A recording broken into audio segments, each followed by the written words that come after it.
Driss Saadi, qu'est-ce qui s'est passé en fin de match? C'est vrai qu'on était un peu tous un peu debout, on regardait un peu si on allait réussir à tenir le score. Et après, bon, ben, il y a eu un peu des échauffourées entre, je sais plus exactement sur qui ça part. Et donc moi, je me retourne et j'ai un sourire. Et donc je croise un regard dans le public et le mec il me regarde et il me dit, toi, sale arabe, sale terroriste. On est dans un stade de foot, quoi. On est là pour, c'est un sport pour prendre du plaisir, c'est un sport qui réunit tout le monde. Je ne comprends pas que ce genre de paroles ait lieu dans un stade, quoi. C'est comme un bruit de singe, c'est honteux, c'est inadmissible. Je trouve ça inadmissible, je peux pas me taire. Quand on me dit ça, je suis désolé, je suis un être humain, il faut garder son contrôle, mais quand on cible et on est dans une époque où ces mots-là, ils ont une certaine portée, c'est très grave. C'est très grave. Voilà, je suis obligé de le dire et. Donc ça, c'était nécessaire pour vous de pousser un coup de gueule aujourd'hui? Bien sûr, si on laisse faire, dans ce cas-là, c'est qu'on va tout entendre et tout et n'importe quoi. C'est comme si maintenant on entend un bruit de singe ou bamboula, c'est très grave, c'est des mots très graves. On ne doit jamais les employer, ces mots-là. Si on laisse faire, dans ce cas-là, on va entendre ça tous les week-ends. On ne s'en sort plus.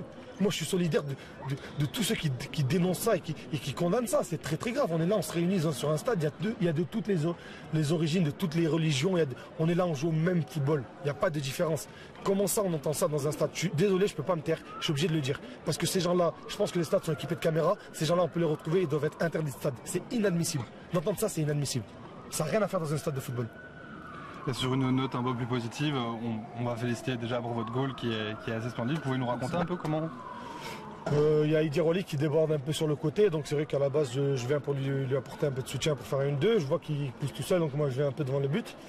Il me la met, je l'entends qu'il me dit frappe, donc je lève un peu la tête. C'est vrai que les défenseurs ils reculent, ils sont pas trop proches de moi, donc je peux ajuster le gardien avec un extérieur du pied et j'ai de la chance, elle finit au fond.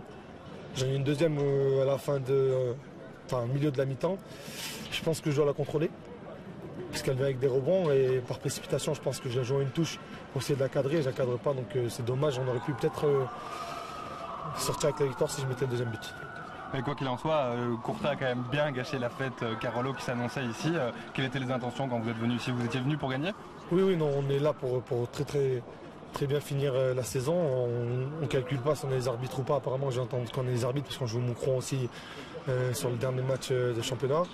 Non, nous on est là pour prendre des points, de gagner des matchs parce qu'on a chacun sa spirale et nous on était sur une assez mauvaise série là en ce moment. Donc on était là pour prendre des points et c'est ce qu'on fera aussi la semaine prochaine. On va tout faire pour gagner le match.